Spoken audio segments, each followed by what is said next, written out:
네, 이번에는 증시 얘기 함께 해보도록 하겠습니다. 동양증권 골드센터 목동지점의 고윤기 대리와 함께합니다. 안녕하십니까? 문기입니다. 예, 안녕하세요.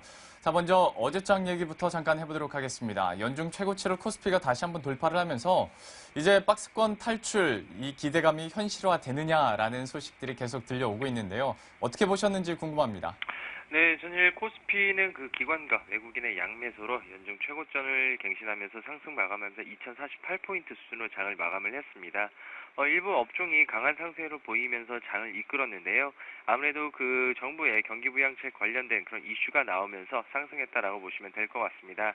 이러한 영향으로 은행 업종이 6% 이상대의 강세를 보였고 전기가스 업종이 5% 이상대의 강세를 보였습니다.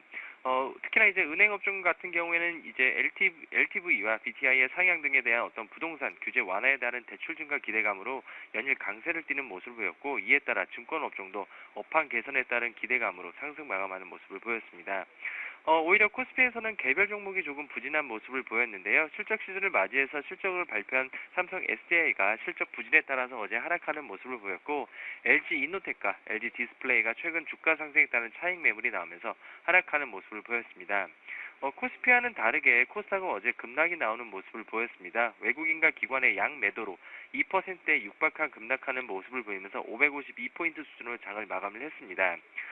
전라남도 한평에서 그 AI 발생 소식에 따라서 관련주가 오히려 상승하는 모습을 보였고, 오히려 유가 관련주들이 하락하는 모습을 보였습니다.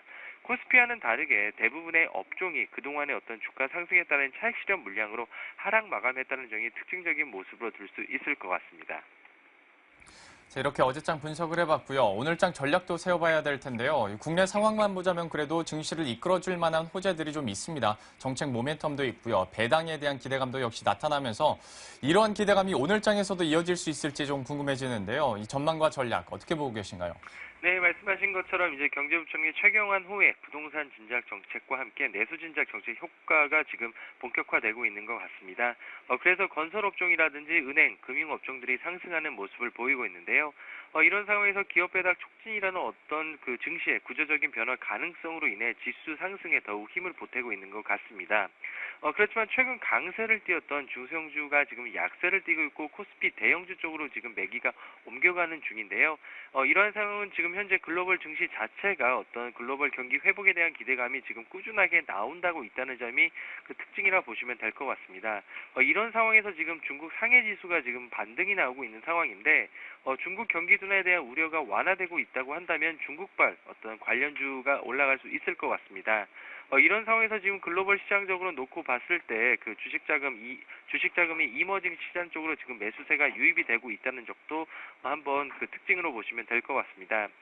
단기적으로는 코스피 대형주로 옮겨가는 것이 낫다라고 지금 판단이 되고 있지만, 어닝 시즌을 맞이해서 실적이 되는 중소형주에 대해서는 급락시 매수 관점으로 접근을 하셔도 될 것 같습니다. 통상적으로 7월과 8월 초에는 대형주들이 실적을 많이 발표를 하고 8월 이후에는 이제 중소형주의 실적이 발표가 될 예정입니다.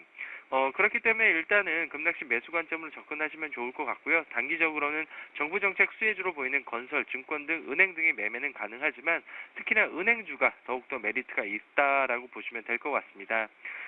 주요 경제 지표는 그 한국 시간 기준으로 오늘 밤 11시에 미국 12 소비자 신뢰 지수가 발표될 예정이고, 수요일 날 밤 9시 30분에는 미국 GDP가 발표될 예정이기 때문에 미국의 경기 회복에 대한 그런 기대감도 한번 가져보실 필요 있을 것 같습니다. 현재 구간에서 은행주나 또 중국발 관련주들 말씀을 해주셨는데요. 그렇다면 구체적으로 관심 있게 보고 계신 종목 어떤 게 있을까요? 네, 관심 있게 보는 종목으로 은행 업종 말씀을 해드렸는데, 대형 은행 업종보다는 약간 지방은행 한번 준비를 해봤습니다. KBN 금융지주 한번 준비를 해봤는데요. 자회사 그 경남은행을 기반으로 해서 지금 지방 경기가 지금 호조 중인 상황이고, 지금 현재 대출 성장률이 높습니다. 그리고 ROE 또한 시중은행과 몇몇 지방은행 대비 지금 높은 편인 수준이라고 보시면 될 것 같은데요. 2015년 PER 수준으로 지금 5배도 안 되는 수준이기 때문에 저평가 지금 국면입니다. 그리고 이제 어느 정도 연말까지 봐서 배당 수익률도 지금 3%에 육박하는 그런 종목이기 때문에 배당 매력도 또한 부각이 될 거라고 보고 있습니다. 있습니다. 그렇기 때문에 한번 편입 시도를 해볼까 하는데요. 편입은 시초가 한번 편입을 해보고 목표가는 14,500원, 손절가는 11,500원 제시해드리도록 하겠습니다. 다음으로는 OCI 머티리얼즈 한번 말씀드리고 싶습니다. 일단은 가장 큰 투자 포인트는 올해 본격적인 턴 어라운드가 된다라고 보시면 될 것 같은데요. 특히나 이제 3분기에 NF3의 가격 인상이 지금 기대가 되고 있습니다. LCD 업체의 가동률이 지금 상승하고 있고, 그리고 이제 반도체 업황이 호조세를 보이고 있기 때문에 가격 인상이 지금 기대가 되고 있습니다. 그리고 이제 모노실린 칠란 가격 또한 지금 작년 대비 50% 이상 급등한 상황이기 때문에 앞서 말씀드린 것처럼 본격적인 턴어라운드 기대가 가능할 것 같습니다. 마지막으로 이제 한진칼인데요. 1분기 어닝 서프라이즈를 달성을 했습니다. 진해영화 여행정보 서비스, 호텔업에 어떤 연결되는 시너지 효과가 기대되고 있는 상황이고, 자회사가 보유한 부동산 가치 수준이 1조 원 수준이기 때문에 어느 정도 주가는 횡보 가능성은 있겠지만은 추가적인 상승도 가능할 거라고 보시면 될 것 같습니다. 네, 이렇게 해서 한질칼까지 관심 종목 확인해 봤습니다. 지금까지 동양증권의 고윤기 대리와 함께했습니다. 고맙습니다. 네, 감사합니다.